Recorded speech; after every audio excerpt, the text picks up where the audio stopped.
ओम शांति।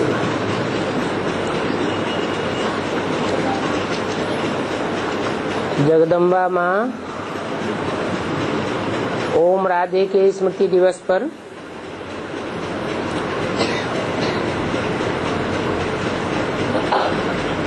आप सभी ने मीठी मम्मा के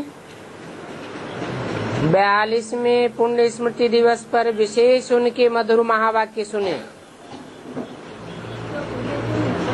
तथा अपने अपने सेवा केंद्रों पर भोग भी लगाए।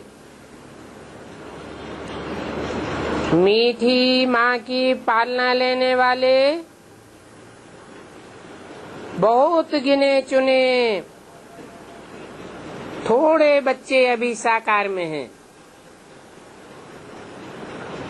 जिनके अनुभवों से हम सभी लाभान्वित होते रहते हैं। मधुबन में भी पुराने पुराने भाई बहनों ने, दादियों ने अपनी मीठी माँ को याद करते हुए उनकी विशेषताओं का वर्णन किया। जब दादी जी से पूछा कि दादी मम्मा की विशेषताएं सुनाओ,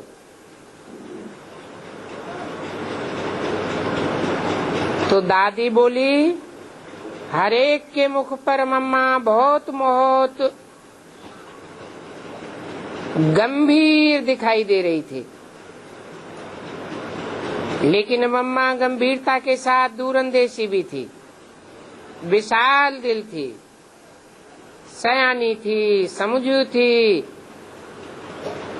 मम्मा की वाणी भी बहुत स्वीट थी, मन कहे कि सुनते ही रहो। मम्मा जब शुरू में बाबा के पास आई तो बहुत अच्छी डांसर थी। मम्मा मेरी क्लास फेलो थी। मम्मा से सबको शक्ति की भाषण आती थी। मम्मा का स्लोगन था, हुक्मी हुकुम चलाए रहा है। तो दादी ने बहुत प्यार से मम्मा की इन विशेषताओं का वर्णन किया। दादी जानकी ने भी टीचर्स क्लास में मम्मा की अनेक विशेषता सुनाई। 21 तारीख को मधुबन और शांतिवन में विशेष मम्मा के निमित्त किस प्रकार का भोग लगाया गया,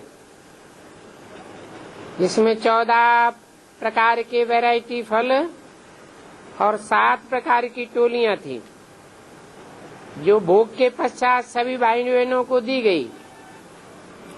विशेष मीठी मम्मा के निमित्त मोहिनी बहन जी ने भोग का संदेश सुनाया। आज जब वतन में पहुंची तो देखा मुख्य दादियां और भाई बाबा के चारों ओर आपस में कुछ रूरियान कर रहे थे। तो मैं एक तरफ जाकर के खड़े होकर देखने लगी। वो सभी रूरियान में इतने मस्त थे जो कोई ने मुझे देखा भी नहीं। ऐसे लगता था जैसे गुइये बात पर ये लोग आपस में राय कर रहे हैं। थोड़ी देर बाद उन्हों का ध्यान मेरी ओर गया और बोले, देखो ये आ गई। फिर मैं आगे बढ़ी और उन सभी से नैन मुलाकात करते बहुत खुश हो गई। तो बाबा ने कहा, बच्ची बैठो। बाबा बोले, क्या समाचार लाई हो? तो मैंने बाबा को सुनाया। दीदी बोलती है कि हमारी दादी का क्या समाचार है? तो मैंने कहा, बाबा बैठा है। तो मम्मा कहती, आप तो सुनाओ। तो मैंने सुनाया। हमें ऐसे लगा कि ये लोग जैसे दादी के बारे में ही चर्चा कर रहे थे, लेकिन सब जैसे बड़े गंभीर थे।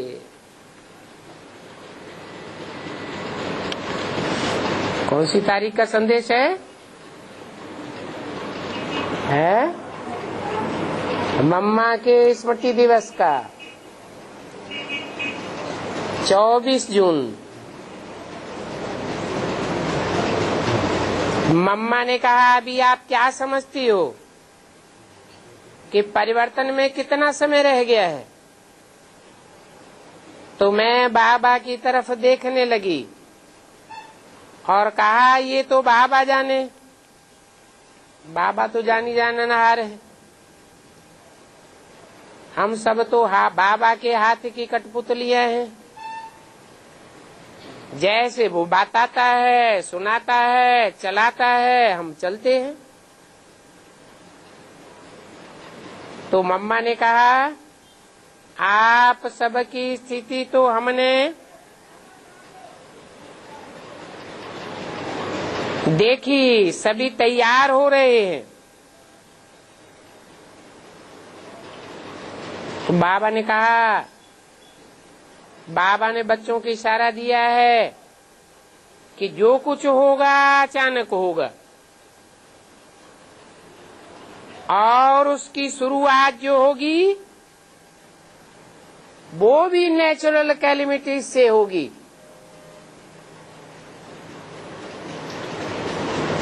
और नेचुरल कैलेमिटीज की उथल पुथल अंदर अंदर शुरू हो गई है।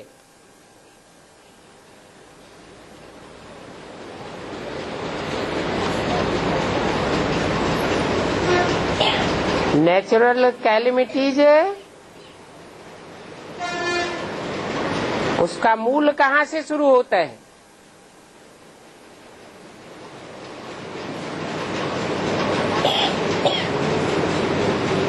प्रकृति, जिसे कुदरत कहा जाता है,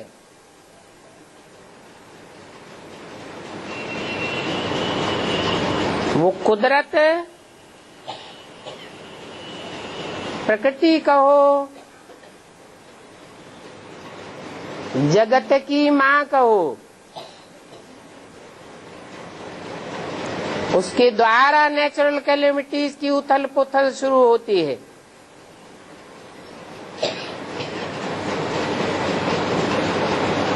उथल पुथल पहले चैतन्य से शुरू होती है कि जड़ से शुरू होती है? निमित्त कौन है? जड़ निमित्त बनता है या चैतन्य निमित्त बनता है? निमित्त साकार को कहा जाता है। साकार में पार्ट बजाने वाली प्रकृति है, साकार में पार्ट बजाने वाला प्रकृतिपति भी है।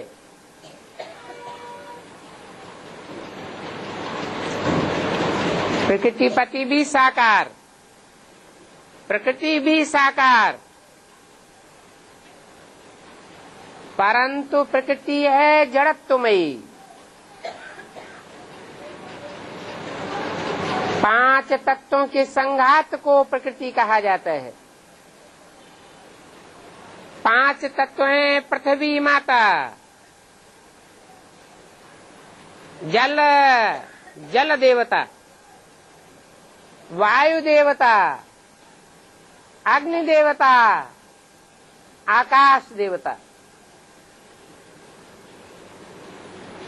इन 5 में मुख्य देवता कौन है? 5 में मुख्य है पृथ्वी। पृथ्वी में 5 ही तत्व मौजूद हैं। जैसे 5 विकारों में मुख्य विकार है काम विकार, और उसका मूल है देह अभिमान।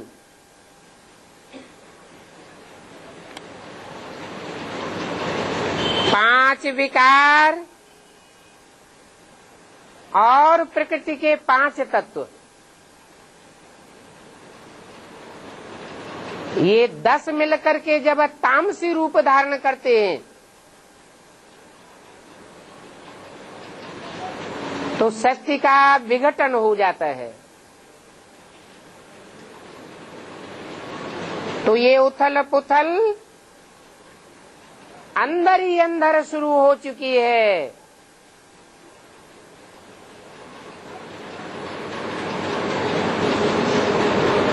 प्रकृति जिसके लिए अव्यक्त वाणी में बोला है, दोनों हाथों में झाड़ू लेकर के एवर रेडी खड़ी है।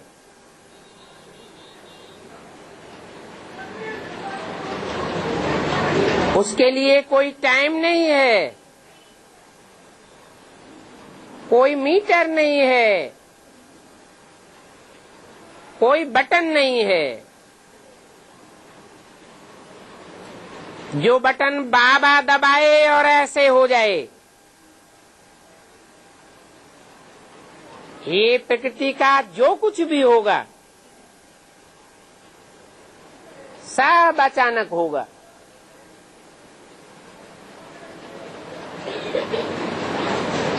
अंदर अंदर उथल पुथल हो रही है, जैसे भूकंप आते हैं तो ज्वालामुखी बाहर पहले ही नहीं फट पड़ता, पहले पृथ्वी के अंदर भारी उथल पुथल होती है, बाद में ज्वालामुखी फूट पड़ता है अचानक। तो संदेशी ने कहा, दीदी आप सब अभी क्या कर रहे हो? तो बोला, हमारी तैयारी तो बाबा के हाथ में है, हम तो तैयार हैं। जब बाबा हमको सिग्नल दे तो हम भी अपना कार्य शुरू करें। कौन तैयार है?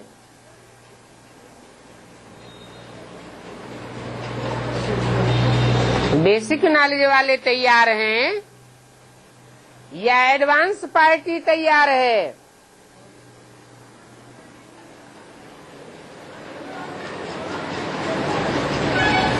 ये किसने बोला कि हम तैयार हैं?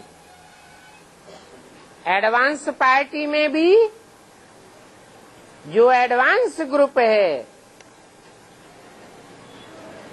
जिसमें अष्टदेव दिखाए जाते हैं, जिनमें जल, वायु, अग्नि, आकाश, देवताएं मुख्य भी दिखाए गए हैं, जिनके लिए अव्यक्त वाणी में बोला है कि एडवांस पार्टी तो एवर रेडी है, आप लोगों का इंतजार कर रहे हैं।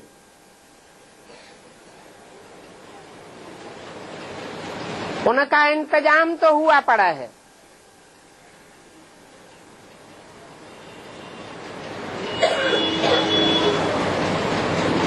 तो बोले, हम तो तैयार हैं, जब बाबा सिग्नल दे तो हम भी अपना कार्य शुरू करें। ये बाबा का कार्य है, हमारे से कार्य लेना और हमको सिग्नल देना।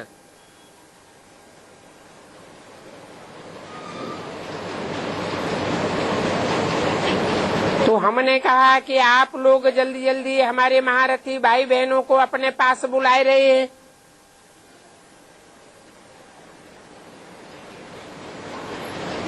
सूक्ष्म वतन में, एडवांस पार्टी में,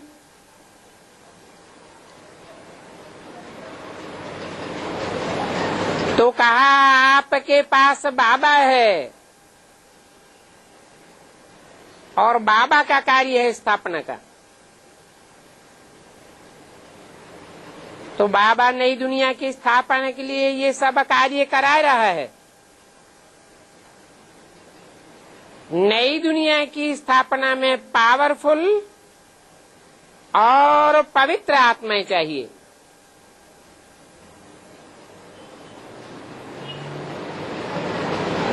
इसके लिए एडवांस पार्टी दिन प्रतिदिन मजबूत होती जाएगी।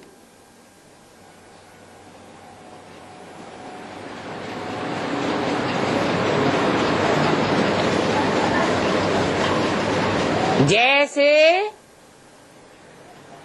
कोई चीज का सार निकाला जाता है,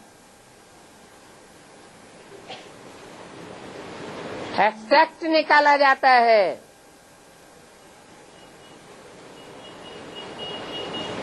तो सार में ज्यादा ताकत भर जाती है।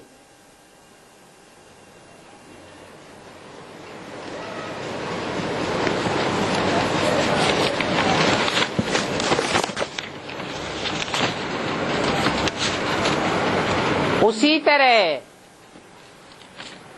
एडवांस पार्टी का फाउंडेशन बहुत पक्का है।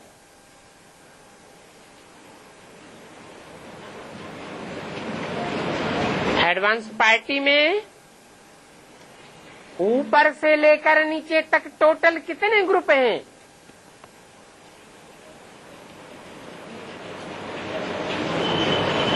9 ग्रुप हैं, जिनके लिए बोला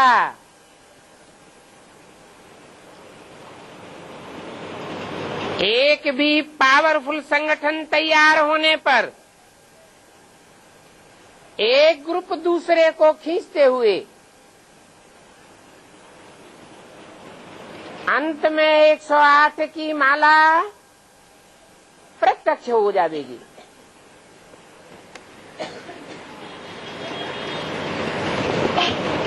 तो जरूर पहले पहले कोई खींचने वाला ग्रुप होगा जो और ग्रुप्स को खींचेगा।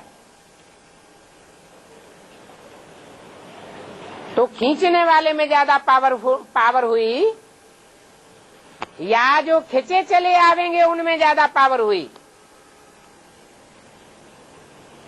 आकर्षित करने वाले में पावर कही जाएगी या आकर्षित होने वाले में पावर कही जाएगी?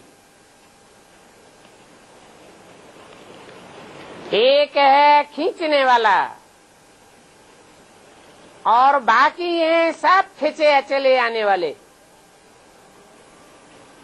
इससे साबित होता है कि 9 ग्रुप्स में जो पहला ग्रुप है उसके लिए बोला कि इस फर्स्ट ग्रुप का फाउंडेशन बहुत पक्का है। कोई मकान का फाउंडेशन जितना पक्का और गहरा होता है उतनी ऊंची ऊंची बिल्डिंग बनाई जा सकती है।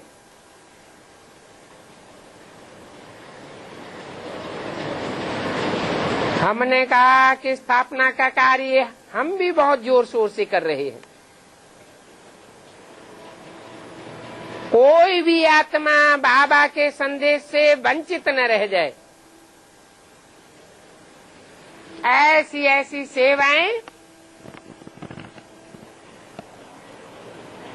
हमारे ग्रुप के द्वारा भी चल रही है। ये किसने कहा? संदेशी ने कहा।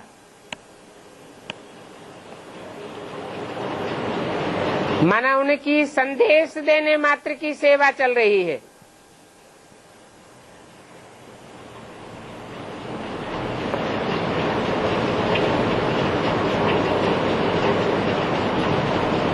तो बोला स्थापना का कार्य आप कर रहे हो और हम नई दुनिया के फाउंडेशन का कार्य कर रहे हैं।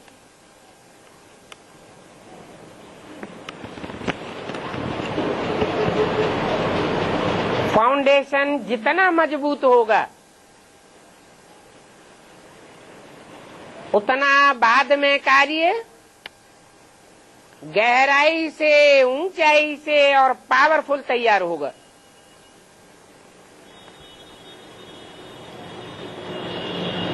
तो संदेशी ने पूछा, मम्मा हमारे संगठन के पुरुषार्थ में तेजी कब आएगी? तो मम्मा ने कहा कि अभी आप लोगों का टेंशन कम है,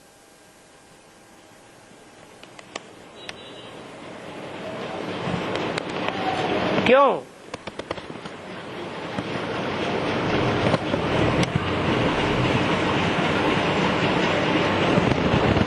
बेसिक नॉलेज से जो संदेशी संदेश लेकर के गई, उसके लिए ऐसे क्यों बोला कि अभी आपका अटेंशन कम है? माने जो भी एडवांस पार्टी की एडवांस नॉलेज है, उस ओर आपका रुझान कम है, आपका अटेंशन कम है। बहुतों के अंदर चलता है कि समय आएगा तो हम भी देख लेंगे, तैयार हो जाएंगे। तो आप समय का इंतजार करते हो। समय जड़ है या चैतन्य है? हैं? समय को परिवर्तन करने वाला चैतन्य है या जड़ है? परिवर्तन करने वाला चैतन्य है, और समय स्वयं जड़ है। समय का पहिया है। ड्रामा को समय कह सकते हैं। चार आरों वाला ये पहिया है जो घूमता रहता है।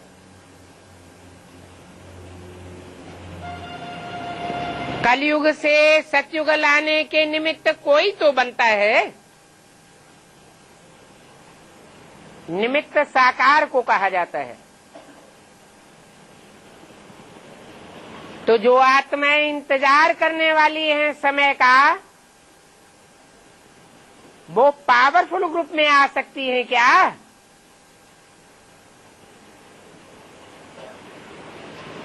वो पावरफुल ग्रुप में नहीं आ सकती, क्योंकि इंतजार करने वालों की लिस्ट में है। पावरफुल ग्रुप में वो कहे जावेंगे जो इंतजाम करने में लगे हुए हैं। ऐसे नहीं कि जब होगा तब देखा जाएगा, हम भी कर लेंगे, हम भी देख लेंगे। इसलिए इंतजार करने वाला ग्रुप बार बार पूछता है कि अभी कितना समय है। लेकिन बाबा ने कई बार इशारा दिया है कि समय की सुइयां आप हो, घड़ियां आप हो। आप बच्चे ही समय को नजदीक लाने वाले हो।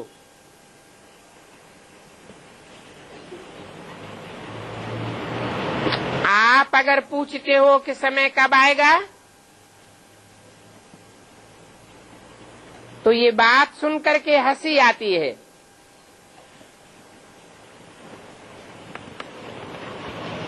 अभी तो कोई कोई है जो पुरुषार्थ करता है, हिम्मत रखता है, लेकिन ऐसा चाहिए जो चारों तरफ से एक ही आवाज हो, एक ही संकल्प हो,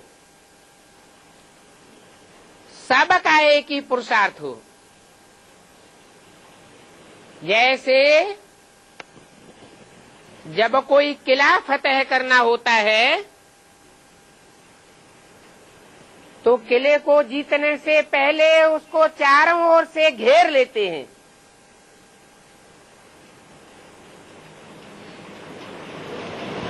एक तरफ भी उसको छोड़ते नहीं है। पहले चारों तरफ से घेरा लगा करके फिर हमला किया जाता है।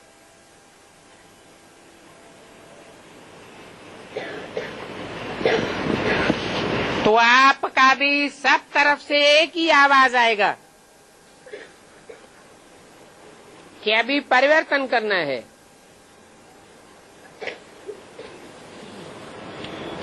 आबू अब्बा के घर जाना है। तब आप देखेंगे चारों तरफ का आवाज सबका एक संकल्प और सबकी अवस्था में कितना जल्दी परिवर्तन आता है। तो बाबा ने कहा कि देखो, आज वतन में आपकी मम्मा और ये सब बहनें आई हैं।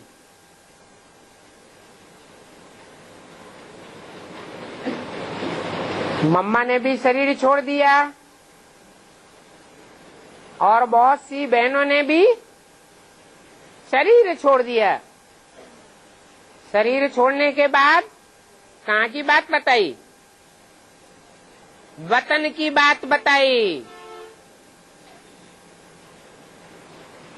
वतन कोई ऊपर नीचे नहीं है, वही आत्माएं सूक्ष्म शरीर से प्रवेश करके पार्ट बजाती हैं, परंतु बीज रूप आत्मा में पार्ट बजाने के कारण बीज रूप स्टेज धारण कर लेती है। वो सब आई है, मम्मा भी है। इतने महारथी इकट्ठे हुए हैं, तो चलो आज बाबा आप सब बच्चों को सैर कराता है। तो बाबा हम सबको लेकर के सागर के किनारे पहुंचे और सागर में बहुत ऊंची ऊंची लहरें उठ रही थी। वो सागर जड़ा होगा या चैतन्य होगा? जड़ सागर में जड़ लहरें उठती हैं और चैतन्य सागर में चैतन्य ज्ञान की ऊंची ऊंची लहरें उठती हैं। तो बाबा ने सबसे पूछा और कहा, बच्चे सागर की गहराई में जाएंगे?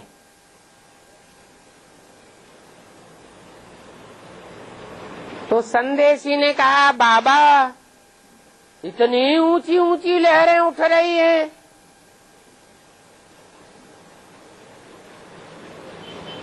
इन लहरों के बीच में तो डॉट डॉट संदेशी से बोला नहीं गया।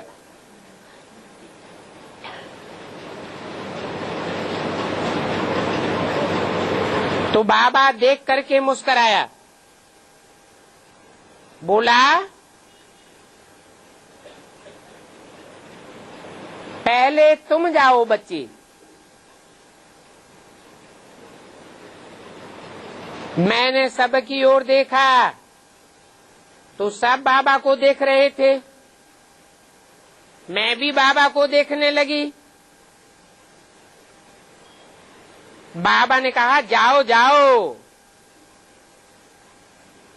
तो मैं गई।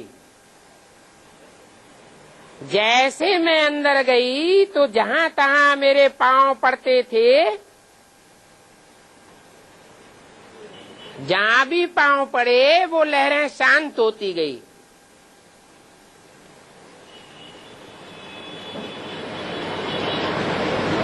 अरे एडवांस नॉलेज की गहराई में बुद्धि लगाएंगे तो समझ में आएगी बात। बात को समझने की कोशिश ही नहीं करेंगे तो हलचल होगी या शांति होगी। ऊपर ऊपर से लहरों को देख लिया, लेकिन अंदर में कितनी शांति समाई हुई है। तो सागर के तल्ले में भी जाना चाहिए ना। थोड़ी दूर जाकर के बाबा को देखा और बोला, बाबा मैं वापस आऊं? तो बाबा ने बोला, भले आ जाओ।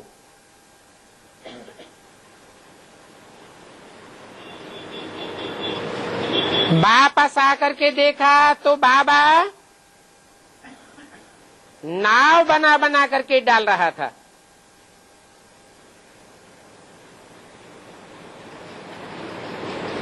नाव के बारे में क्या बोला है?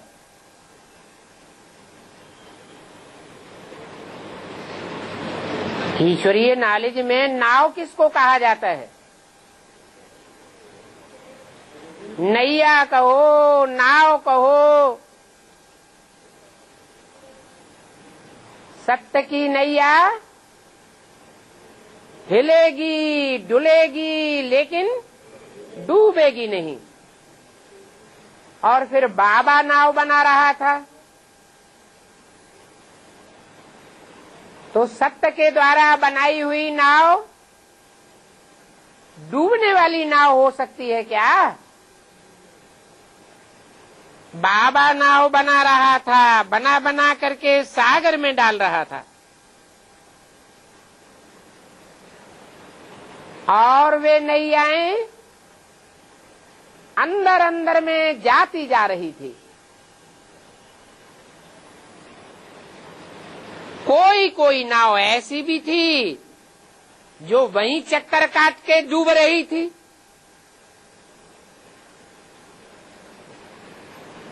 पानी का भंवर पड़ता है ना, उस भंवर के जाल में नाव कोई फंसती है तो डूब जाती है,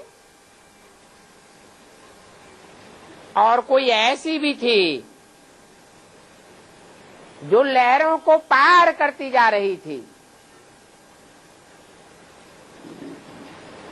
जैसे लहरों के ऊपर उड़ रही थी। और तीसरी तरह की नाव भी थी जो एकदम शांत होकर के चल रही थी।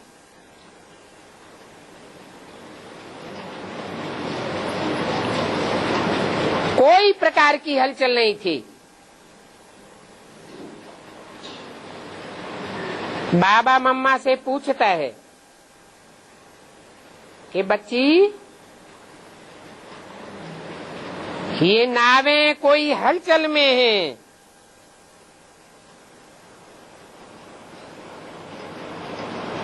ये सागर विषय सागर है ना, उसमें कोई नावें हलचल में हैं और कोई नावें बड़े शांत में हैं, कोई डूब रही है। क्या होना चाहिए है? शांत में होना चाहिए। ज्ञान की पराकाष्ठा का मतलब ही है शांत। कैसे भी दुष्ट व्यक्तियों की हलचल हो, विकराल वातावरण हो, परिस्थितियां हो हिलाने डुलाने वाली, जैसे कि 100 बगुलों के बीच में एक हंस अपनी मौज मस्ती में मस्त रहता है। कोई कुछ भी बोले, डाउन करने की कोशिश करे, हिलाए डुलाए, लेकिन कोई असर नहीं। ऐसी भी नवैया थी जो शांत होकर के चल रही थी।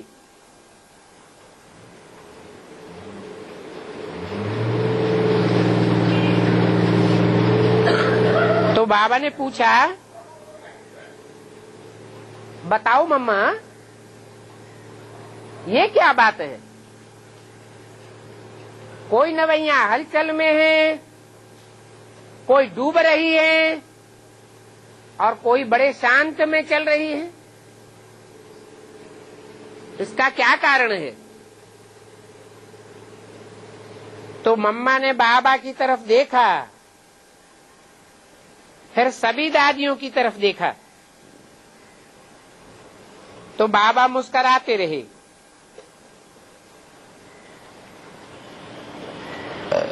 बाबा ने कहा,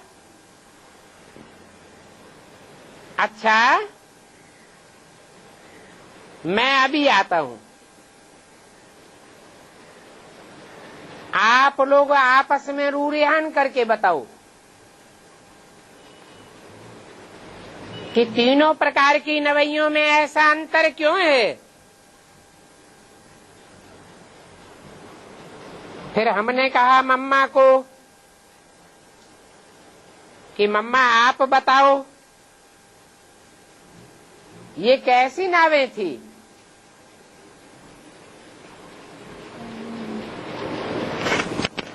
जड़ लक्कड़ की बनी हुई नावें मात्र थी या चैतन्य नवैया थी? कैसी थी?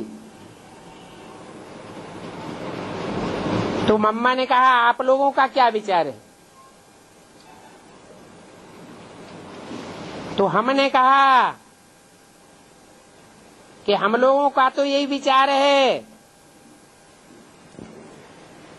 कि जिन नवैयों की डोर बाबा के हाथ में है, जिनकी बुद्धि की डोर बाबा के हाथ में है, जिनका खिवैया बाबा है, उनकी नाव शांति पूर्वक पार लग जाती है। ये कौन सी डोर है? और बाबा कौन सा है? बुद्धि की डोर है और उन बुद्धि की डोर के द्वारा खेने का काम बाबा साकार का है, जिसमें निराकार काम करता है।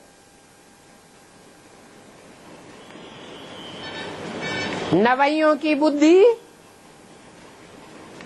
बाप के हाथ में है।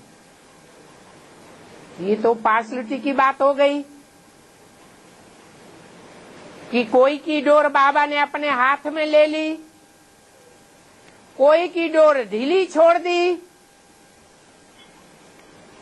और कोई की डोरी हाथ से ही निकल जाने दी तो डूब गई। ऐसे क्यों?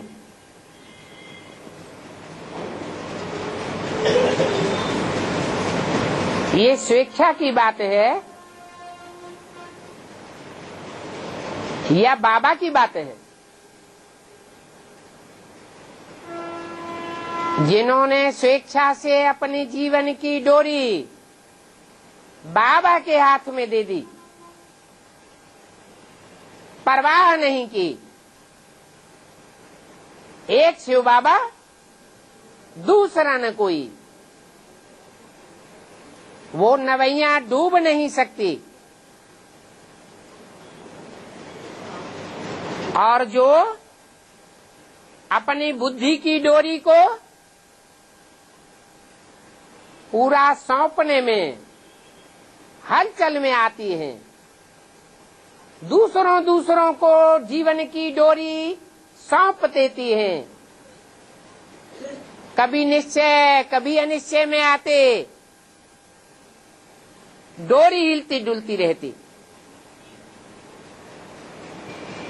वो मीडियम पुरुषार्थी नवैया हैं।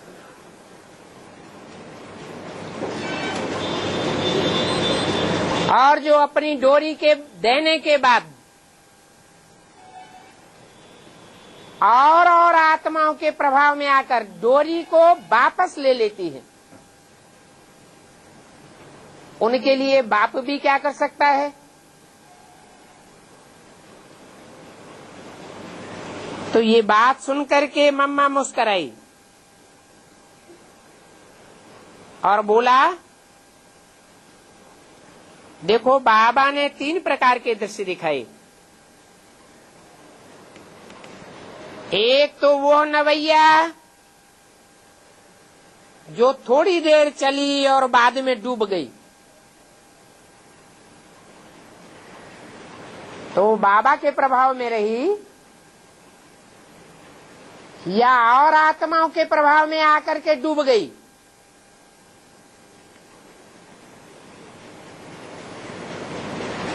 तिरसठ जन्मों में जिन्होंने जैसा जैसा पार्ट बजाया है, वैसी वैसी शूटिंग अभी हो रही है।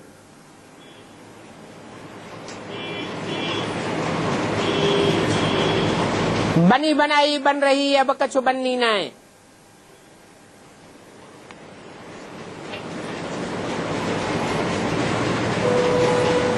बाबा कहते हैं कि कुछ बच्चे हैं जो कहते हैं हम बाबा के हैं, लेकिन मुख से कहते हैं और अंदर से डरते हैं, निश्चय बुद्धि न होने के कारण। संपूर्ण निश्चय बुद्धि नहीं है, निश्चय हिलता डुलता रहता है, तो नवैया डूब जाती है। और दूसरे प्रकार के वो बच्चे जिनकी डोर बाबा के हाथ में थी, लेकिन वो बच्चे बार बार डोरी को हिलाते थे। डोरी तो बाबा के हाथ में दी, लेकिन बार बार प्रश्नचित्त हो जाते थे। प्रश्नचित्त होने से डोरी हिल जाती थी, हलचल में आ जाते थे। अब क्या होगा, कैसे होगा, अब क्या करेंगे, हम कैसे आगे चलेंगे, ये हलचल में आ जाते थे।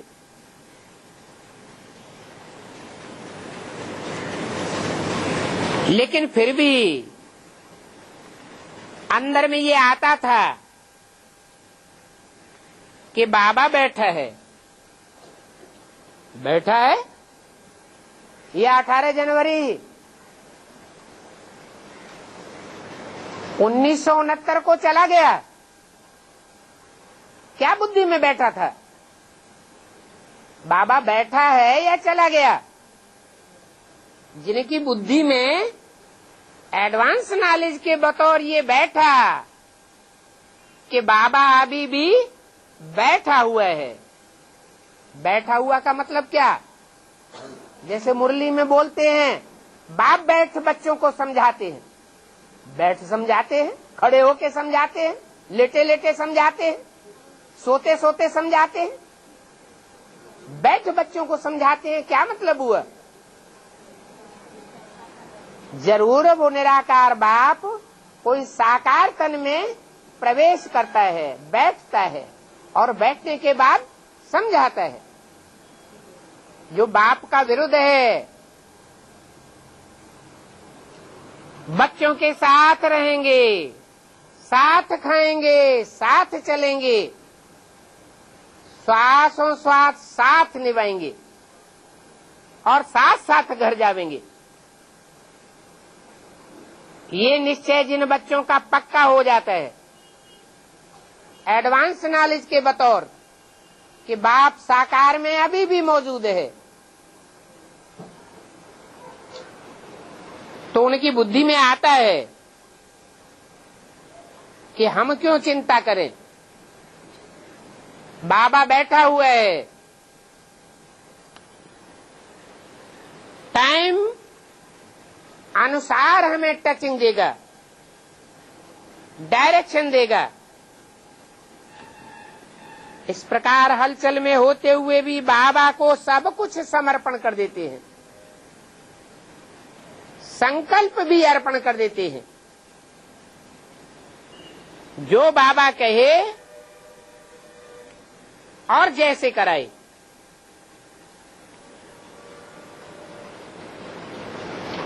तो बाबा कैसे कहेगा? कैसे कहेगा? बाबा ने तो सन 68 में 69 में शरीर छोड़ दिया, क्या ऊपर से अब आवाज आएगी? जैसे मुसलमान लोग कहते हैं अल्लाह मियां ने ये फरमाया, तो क्या ऊपर से आवाज आती है? ये बात नहीं। जरूर कोई साकार तन के द्वारा बाबा टाइम पर डायरेक्शन देता है। और तीसरे प्रकार की वो नवैया थी जो पूरी तरह से समर्पण बुद्धि, हम तो हैं ही प्रैक्टिकल में बाबा के हवाले, जरा भी किसी प्रकार का संकल्प विकल्प नहीं। परंतु ऐसे बच्चे सिर्फ 25% थे। तो मम्मा ने कहा, देखो वर्तमान समय इतनी आत्माएं ऐसी हैं, लेकिन अभी समय के अनुसार संगम युग का 1 सेकंड का परिवर्तन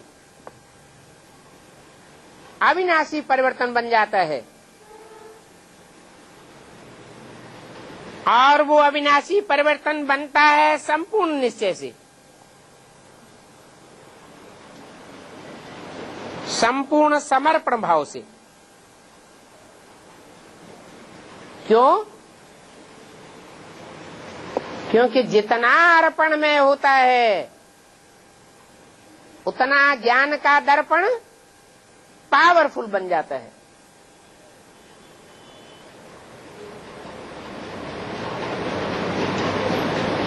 ज्ञान की पराकाष्ठा वाला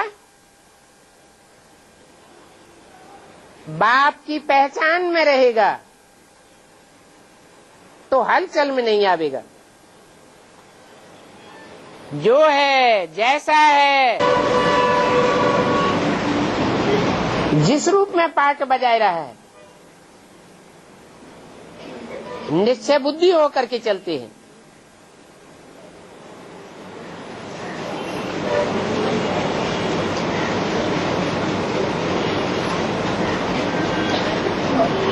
तो संपूर्ण समर्पण भाव जरूरी है, लेकिन जब कभी मेरा और कभी तेरा ये भाव आ जाता है तो हलचल हो जाती है। हाय मेरी नवैया का क्या हाल होगा।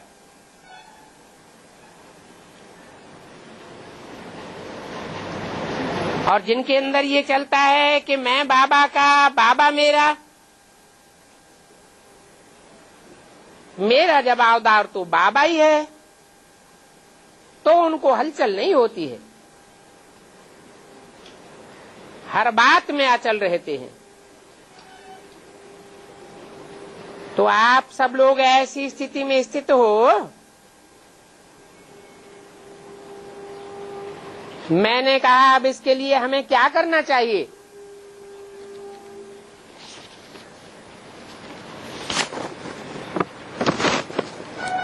तो मम्मा ने कहा इसके लिए 2 बातें चाहिए।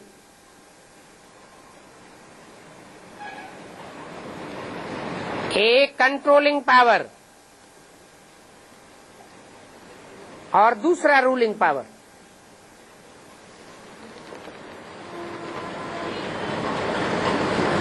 लेकिन कभी बच्चे कंट्रोल तो कर लेते हैं, संकल्पों की ट्रेन चलती है और ब्रेक पावरफुल है तो कंट्रोल कर लेते हैं, लेकिन फिर रूल नहीं कर पाते। और रूलिंग पावर नहीं है, परंतु कभी रूल कर लेते हैं तो कंट्रोल नहीं कर पाते हैं। तो रूलिंग पावर और कंट्रोलिंग पावर दोनों का बैलेंस रहना चाहिए। बैलेंस नहीं रहता है तो हलचल में आते हैं। ये 2 बातें अगर बच्चे अपने जीवन में धारण कर लें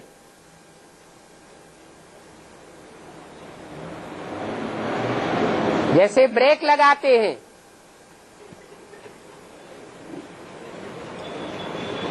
तो पुर्जों को पूरा कंट्रोल किया जाता है। जैसे 4 व्हीलर चलाते हैं तो ब्रेक लगाते समय सिर्फ एक पांव काम करता है या दोनों पांव काम करने चाहिए? है? जो ड्राइवर होंगे वो जानते होंगे। एक पांव ब्रेक लगाए और दूसरा पांव सहयोग न दे तो गाड़ी को जोर से धक्का लगेगा और एक्सीडेंट हो सकता है। तो इंद्रियों की रूलिंग पावर चाहिए, संकल्पों की कंट्रोल चाहिए।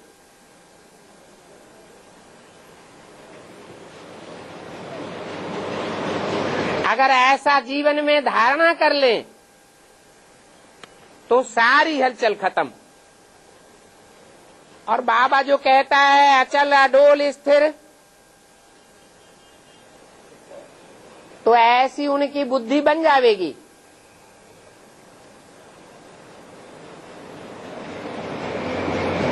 इतने में बाबा आए तो चंद्रमणि दादी ने कहा, बाबा मम्मा ने तो बहुत अच्छा जवाब सुनाया। बाबा ने कहा, देखो बच्चे, मम्मा सरस्वती ज्ञान ज्ञानेश्वरी कैसे बनी? क्या ज्ञान में ही तीखी नहीं, ज्ञानियों की ईश्वरी है, ज्ञानियों की भी कंट्रोलर। कैसे बनी? हर बात को मम्मा 1 सेकंड में जज कर लेती थी और जज करने के बाद जैसी बात है वैसा ही बताती थी।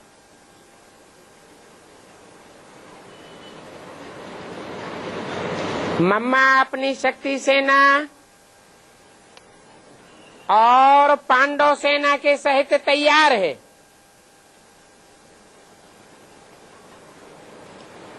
कहाँ तैयार है? कौन से वतन में तैयार है? स्थूल वतन में तैयार है या सूक्ष्म वतन में तैयार है? हैं? स्थूल वतन में होते हुए भी मन और बुद्धि से सूक्ष्म स्टेज में है, जिसे कहा जाता है सूक्ष्म वतन। पांडवों के साथ और शक्तियों के साथ।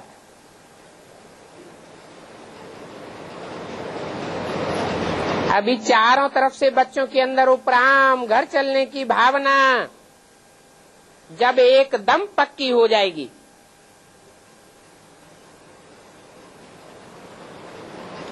तब ये कार्य शुरू हो जाएगा।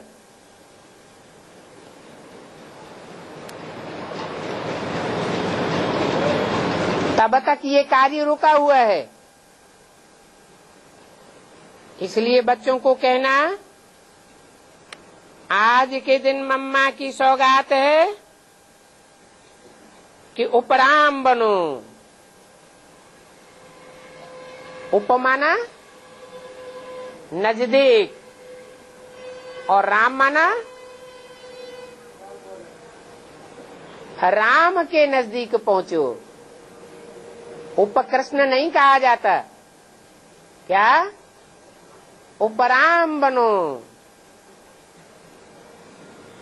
अब घर चलने की तैयारी करो। जितना जितना उपराम बनते जाएंगे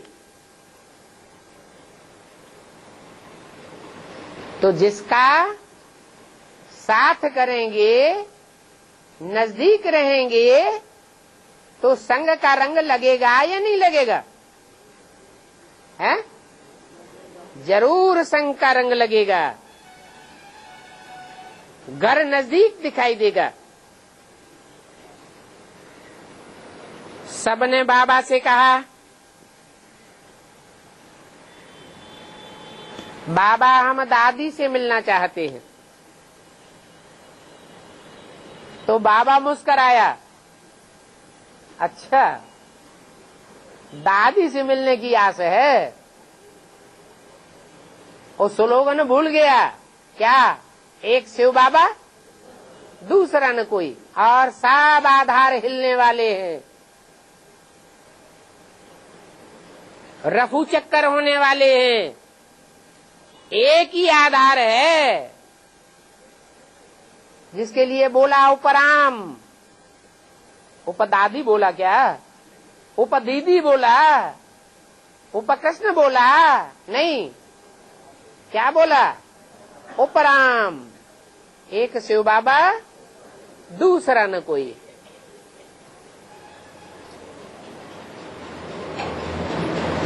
बाबा ने दादी को इमर्ज किया। तो जैसे दादी आई और सब बच्चे दादी को घेर करके बैठ गए, और दादी जैसे मम्मा के बीच में बैठी है। वतन में दादी वैसी ही थी। दादी ने कहा मैं ठीक हूं, क्योंकि हॉस्पिटलों के बहुत चक्कर लगाए थे ना। तो क्या जवाब दिया? हॉस्पिटलों के चक्कर लगाने के बाद मैं ठीक हूं। माना मौत से भी लड़ाई लड़के बार बार आई हूं, सब कार्य ठीक चल रहा है। हमारी और आपकी कंपटीशन चल रही है। किसकी? दादी ने क्या कहा? हमारी और आपकी। आपकी माने किसकी?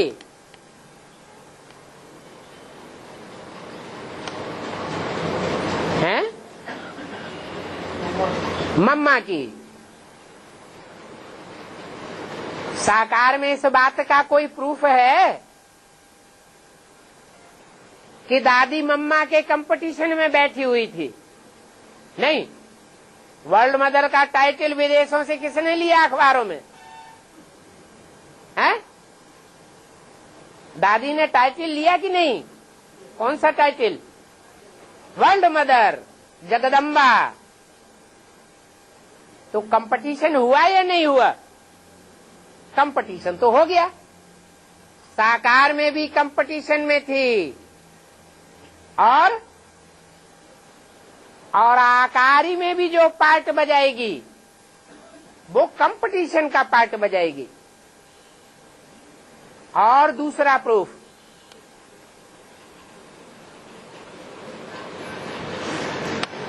कोई दूसरा प्रूफ भी है?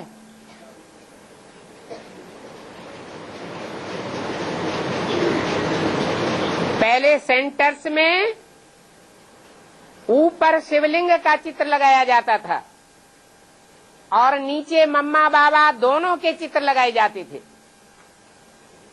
बाद में क्या हुआ?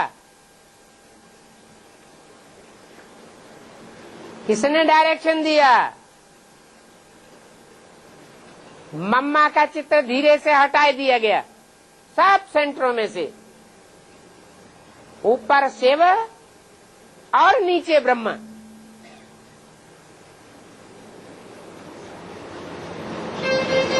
कृष्ण की सोल, कृष्ण की सिंगल पूजा की शुरुआत हो गई। राधा और मम्मा का चित्र हटा दिया गया। ये किस बात को प्रूफ करता है?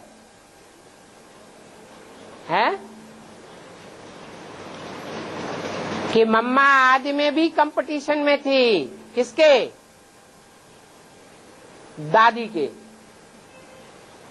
बीच में भी कंपटीशन में रही और अभी भी कंपटीशन चालू है।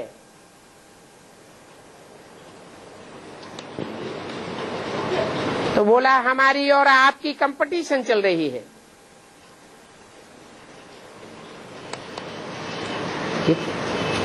किस समय का है ये संदेश?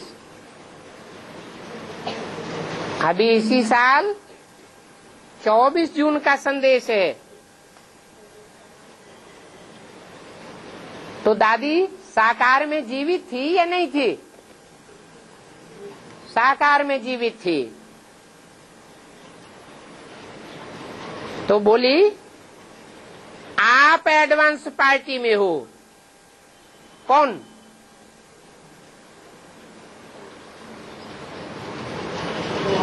वतन में जो इमर्ज हुई दादी थी वो मम्मा से बोली आप एडवांस पार्टी में हो और हम सबको घर ले जाने की तैयारी में हैं।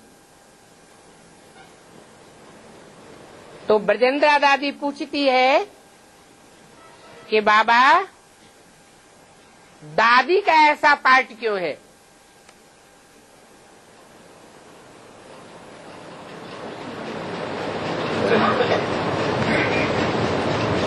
तो बाबा इशारे में कहता है ये भी चाहिए।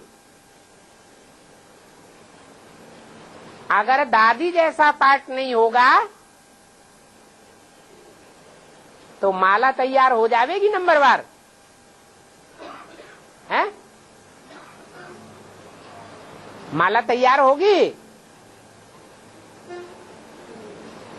अरे दादी अगर जो भी पुरुषार्थ करने वाले हैं उन पुरुषार्थियों के बीच में दादी अपना जोर शोर से कार्य नहीं करेगी तो पुरुषार्थियों का नंबर डिक्लेयर होगा क्या? नहीं हो सकता। तो बोला दादी का ये पार्ट भी चाहिए। ये पार्ट बाबा के ब्राह्मण परिवार के शोकेस का कोहिनूर है। कौन सा पार्ट है? दादा के बाप दादा के शोकेस का कोहिनूर हीरा है और सबकी निगाह हीरे पर रहती है।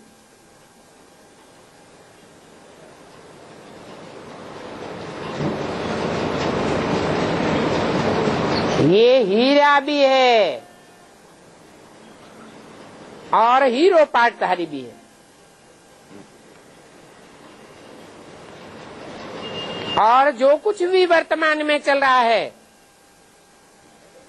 इसके अंदर बहुत राज समाया हुआ है।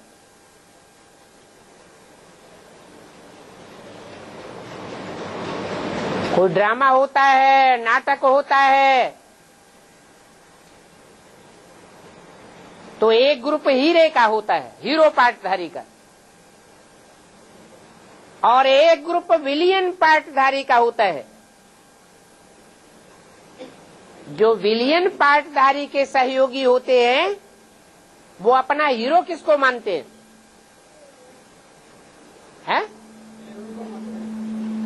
विलियन को मानते हैं। और हीरो पार्टधारी के ग्रुप वाले हीरो को अपना हीरो मानते हैं। अब दोनों में संघर्ष चलता है। बाद में पता चलता है कौन हीरो है और कौन विलियन है।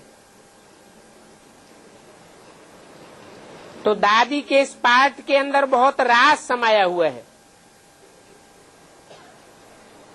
तो मैंने कहा बाबा क्या राज है? कुछ तो सुनाओ। तो बाबा ने कहा वो राज या तो गुड़ जाने या गुड़ की गोथरी जाने।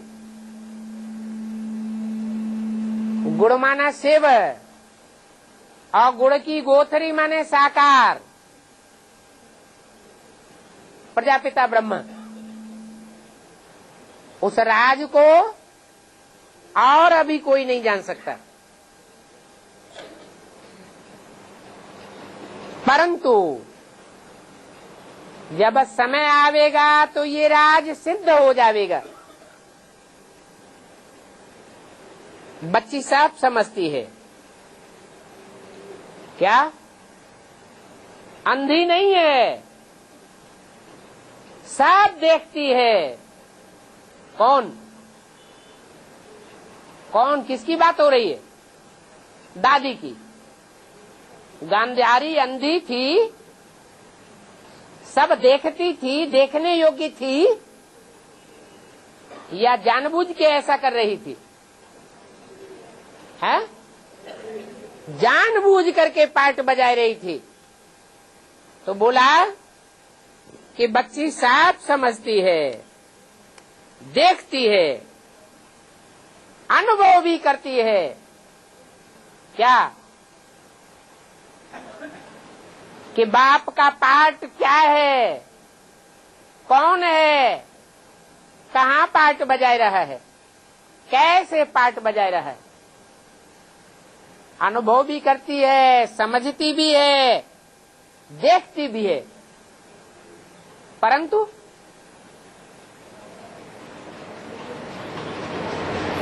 रावण क्या कहता था? रावण कहता था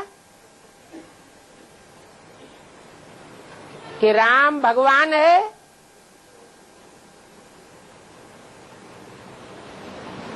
वो जानता था, परंतु हठ पकड़े हुए था। जानते हुए भी जैसे न जानने का पार्ट अदा कर रहा था। अंत तक मुकाबला किया। ऐसे ही दादी भी अपना पार्ट बजा रही है। सारे ब्राह्मण परिवार में जो भी बुद्धिमान बाप के बुद्धिमान बच्चे हैं, वो कहते हैं बाप साकार में आया हुआ है। और दादी क्या कहती? ऐसा हो नहीं सकता। तो वंडरफुल पार्ट है।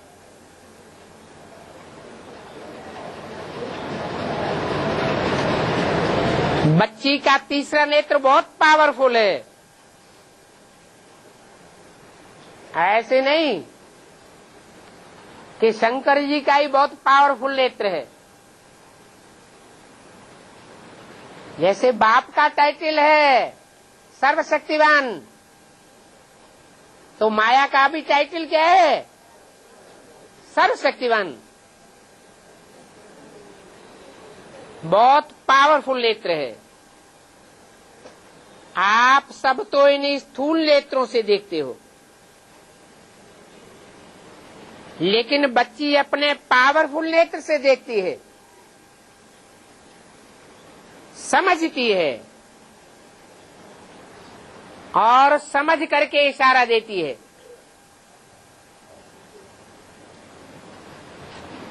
इन इशारों को कोई कोई समझते हैं। तो इस बात को हल्की रीति से नहीं लेना। अच्छी तरह से, गंभीरता से, युग युक्त होकर के समझ करके चलना है। फिर बाबा ने दादी को बहुत प्यार किया।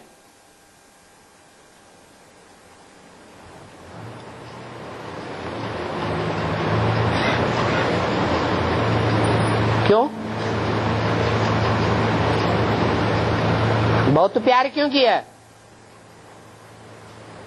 दादी सारी सखियों से मिली जुली। फिर बाबा ने सबको अपने हाथों से बूंदी और पूरी खिलाई और मम्मा को कहा, मम्मा आपकी तो कर्माबाई की खिचड़ी है ना।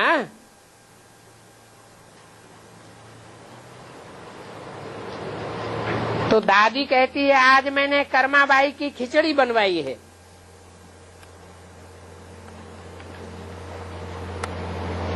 मम्मा मुस्कराई और दादी ने अपने हाथों से मम्मा को खिचड़ी खिलाई